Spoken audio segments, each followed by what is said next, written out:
네, 반갑습니다. 저는 완전해독 연구소의 류은경이라고 합니다. 건강한 식사법을 통해서 세포와 몸의 신진대사를 강화시켜 드리고요. 또 최근에는 국제 생활습관의학의 전문의 라이센스를 취득해서 몸 전체를 또 건강한 라이프 스타일과 함께 안내하는 일을 하고 있습니다.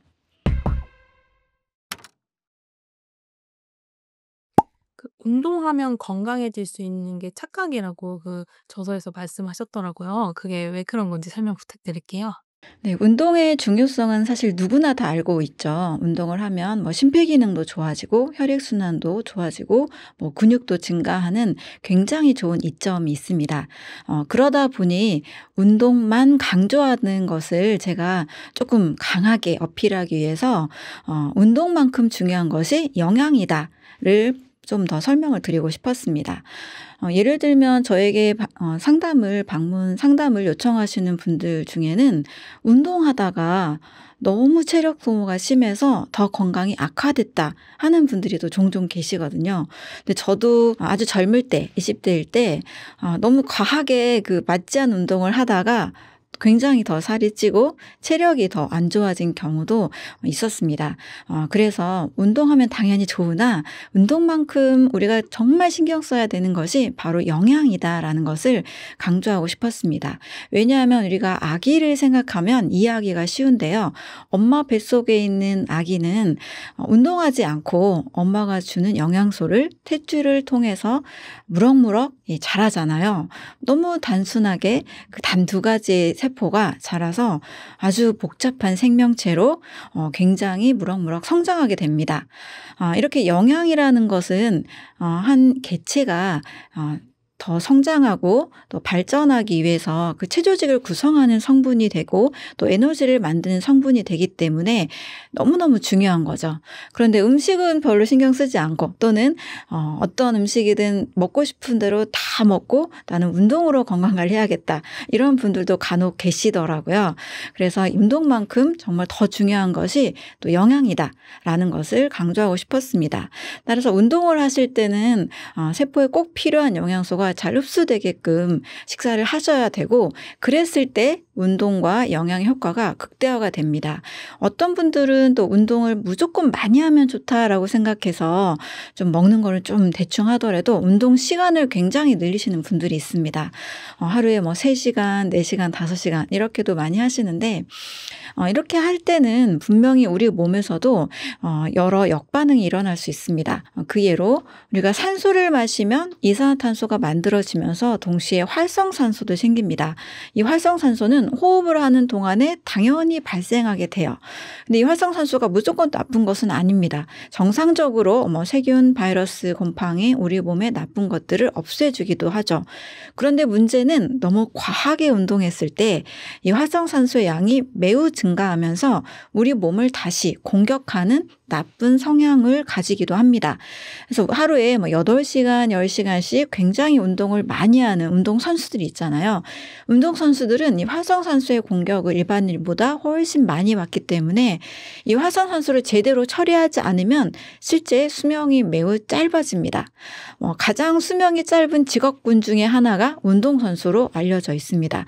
과한 산소 소모량으로 인해서 세포 노화가 빨라지고 또 유전자나 여러 세포 기능이 공격을 받게 되는 거죠. 따라서 운동만으로 건강해질 수는 없고요. 운동과 함께 영양을 정말 잘 골고루 우리 몸에 흡수시키는 방법이 매우 중요하다고 볼 수 있습니다. 또 운동을 그러면 하면서 또 중요하게 여겨야 되는 부분은 운동선수들은 아마 이것을 관리하고 있을 겁니다. 바로 활성산소를 중화시키는 항산화 음식들, 항산화 영양소의 섭취입니다. 이걸 하지 않으면 정말 노화가 빨라지거든요. 그래서 항산화에 좋은 식사를 반드시 병행할 때 운동의 효과를 극대화시킬 수가 있습니다.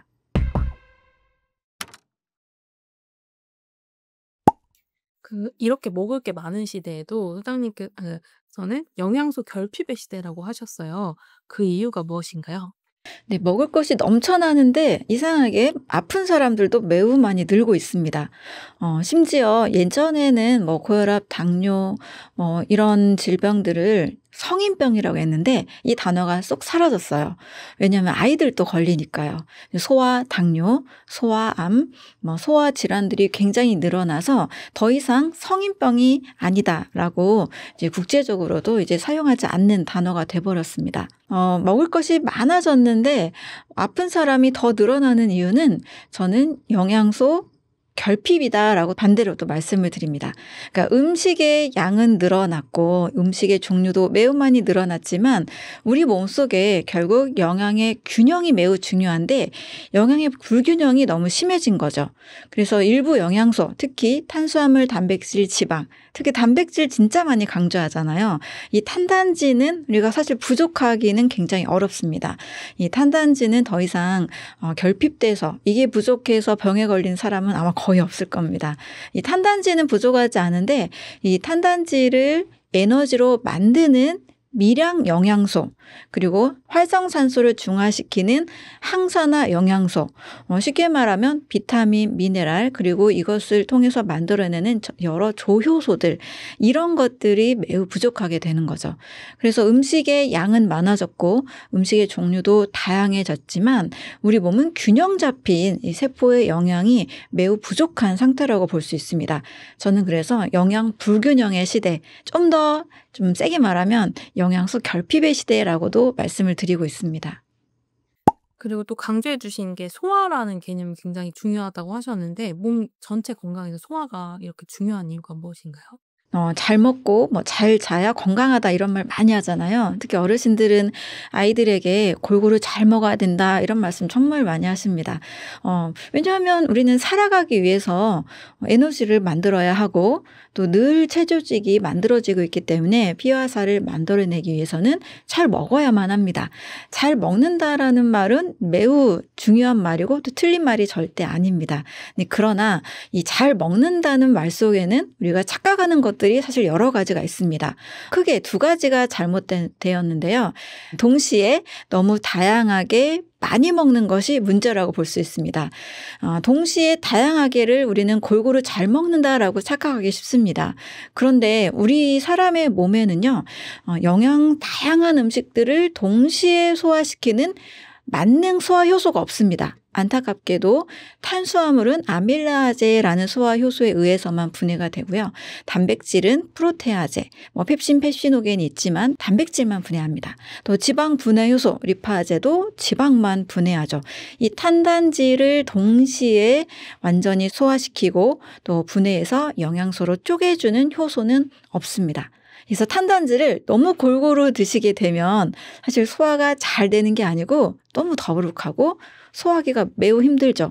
그래서 동시에 다양하게 먹는 것은 우리 몸을 더 혹사시킵니다. 이렇게 동시에 다양하게 골고루 먹는 것을 우리는 다 경험을 해본 적이 있어요. 뷔페 식당 가본 적이 있으시죠? 뷔페를 가면 정말 음식의 종류가 다양합니다. 탄단지뿐만이 아니고요.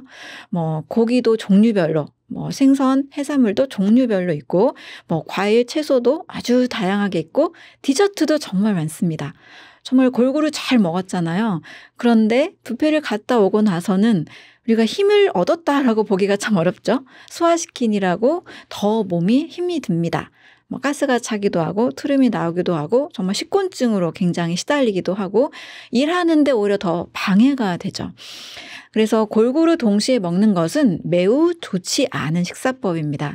이렇게 우리 몸은 소화에 쓰는 소화 효소가 음식마다 다 다르고 동시에 소화시키는 효소가 없다 보니 소화에 사용하는 에너지만 해도 몸 전체 에너지의 60%에 육박합니다. 그래서 신진대사가 잘 돼야 된다 이런 말이 있잖아요. 바로 신진대사가 에너지를 잘 만들고 또 피와 살을 잘 만드는 역할을 해내기 위해서는 먹은 음식을 영양소로 잘 전환시켜서 필요한 몸의 체조직을 구성하고 또 에너지, 힘을 만들어내는 것을 의미합니다. 그래서 소화가 너무너무 중요한 거죠. 우리가 잘 먹어야 된다라는 건 잘 알지만 그럼 어떻게 잘 먹을 것인가? 이 식사의 방법에 대해서는 사실 많은 사람이 무지하다 보니 잘 먹었으나 아프기도 하고 너무 잘 먹었는데 오히려 더 건강이 해치게 되는 경우들이 사실 종종 있습니다. 그리고 두 번째로는 이 골고루 동시에 먹는 것만큼 또 나쁜 것이 과식 습관입니다. 네, 과한 것은 참 어디에나 참 좋지 않습니다. 과유불급이란 말도 있듯이 과하게 식사를 하다 보니 우리 몸의 이 소화기관이 굉장히 일을 많이 하게 됩니다. 우리는 잘 먹는 것만 신경을 쓰다 보니까 내 몸의 이 소화기관이 얼마나 일을 많이 하는지 이 소화기관을 잘 배려하지는 않는 것 같습니다.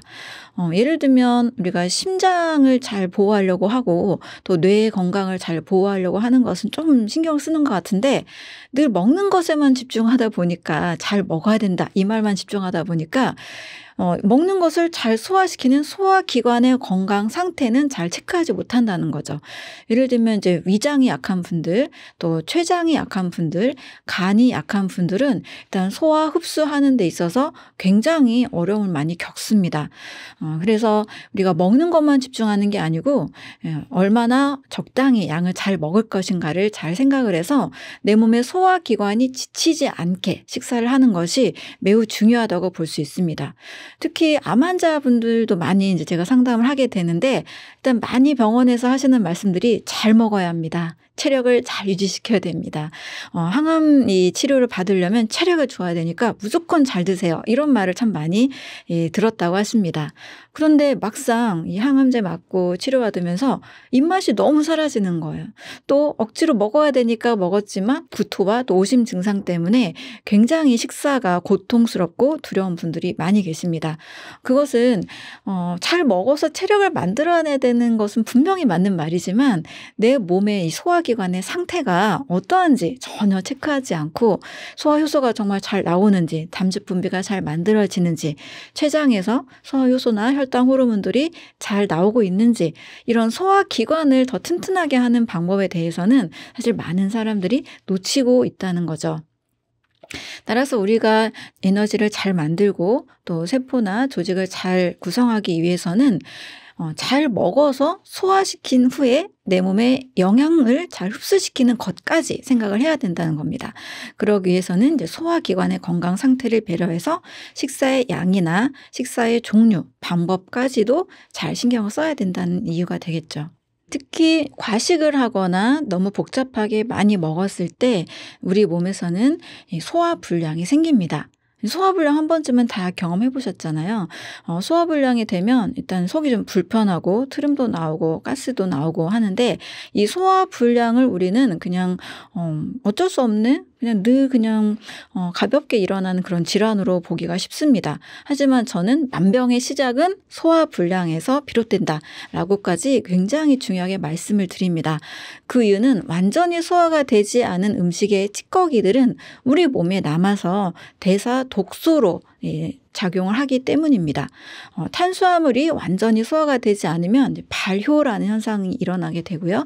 단백질은 부패가 되고 지방은 산패가 됩니다. 완전히 소화시킨 후에라야 비로소 포도당, 또 아미노산, 지방산이 되어서 우리 몸의 에너지원이 되고 또 체조직을 구성하게 되는 겁니다.